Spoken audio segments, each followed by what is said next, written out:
Have you ever had moments when, even though you don't have any debt, you felt like your money was dwindling and disappearing as if you were paying off a debt?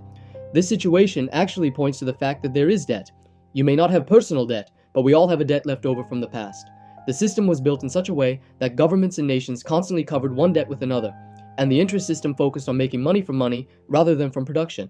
As a result, a massive global problem has emerged: $348 trillion in debt. As governments couldn't pay off the debt, they increased money printing and paid off their debts in terms of quantity, but this caused the currency to lose value. That's why, even if you don't have debt, you've effectively paid it off. I am not a financial advisor. I am simply someone who follows current news and tries to connect finance with history.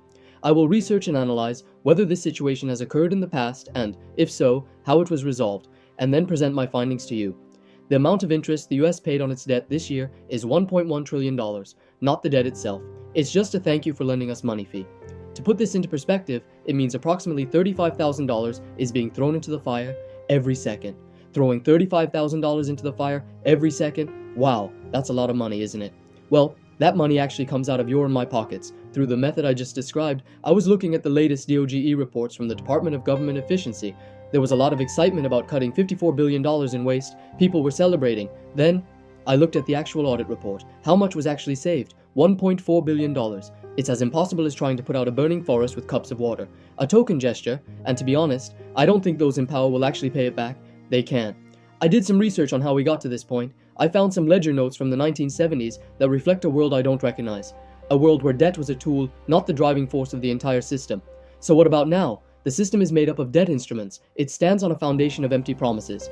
During my research, I kept coming across this term, debt forgiveness. It sounds strange. Why would there be such a thing as debt forgiveness? But it's actually an ancient survival mechanism. I looked back to 2400 BCE, to ancient Mesopotamia. The kings there weren't being merciful, they were being practical.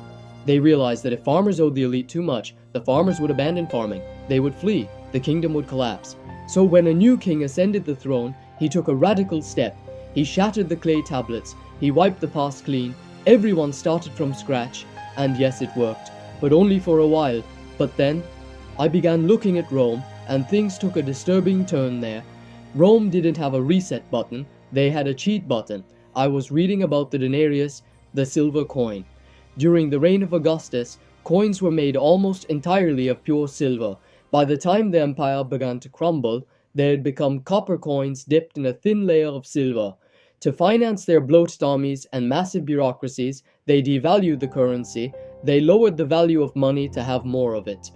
Does this sound familiar to you? Because if you examine the 2026 inflation charts and make a simple comparison, it feels like you're looking at a picture from A to D 270.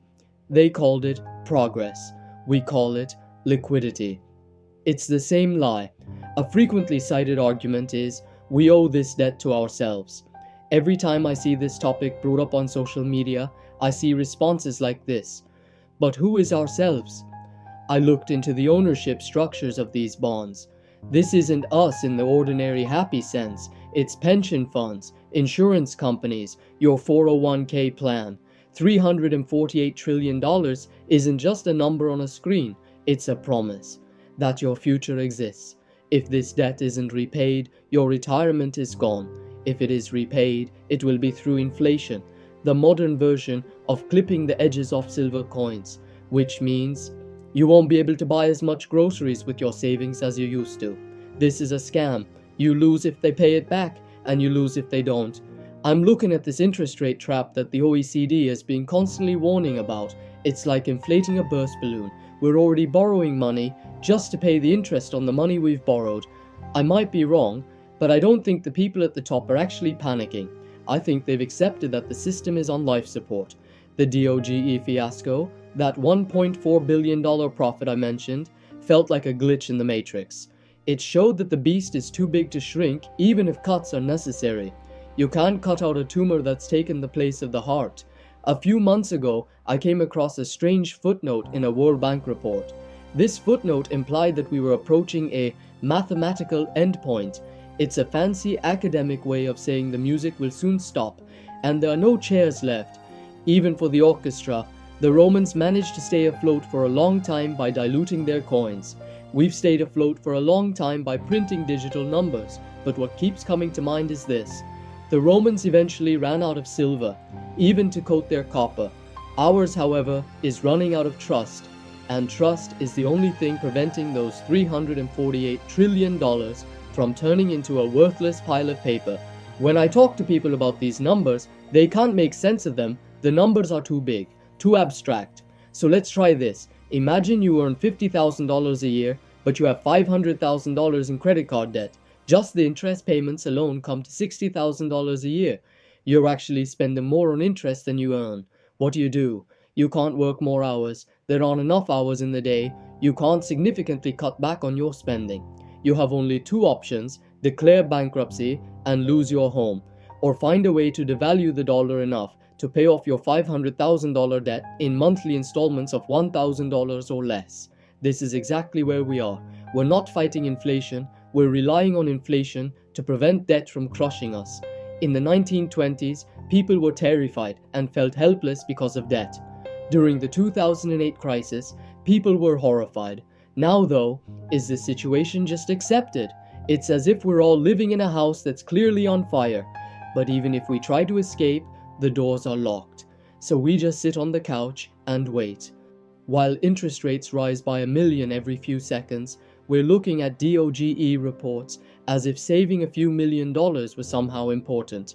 The amount of money that could buy an egg factory 2 weeks ago can't even buy a single egg now. The paper hasn't changed, the ink hasn't changed, only the collective belief that this is a promise worth holding on to has changed. I can't stop thinking about how the kings of Mesopotamia used to destroy their clay tablets. They knew that if you didn't reset the system would reset itself. It usually had to be done violently. But we don't have tablets anymore. We have high-frequency trading algorithms and interconnected global banking systems. You can't just tear up a digital ledger without erasing everyone's savings and disregarding their security. That's why we're waiting. As I finish this sentence, a few million more have piled up. I wonder what the person who will eventually have to print that quadrillion-dollar bill is thinking right now. Or are they even thinking about it at all? Maybe they're just staring at the screen like us, watching the grey line spin, hoping the fire stays in the other room for one more night. History is proof that this has never happened. The only real question left is when paper finally ceases to be a promise and becomes just paper. What do you plan to trade it for? I still don't have an answer to that. To be honest, I'm not sure anyone does. Don't forget to subscribe to my channel and check out my other videos.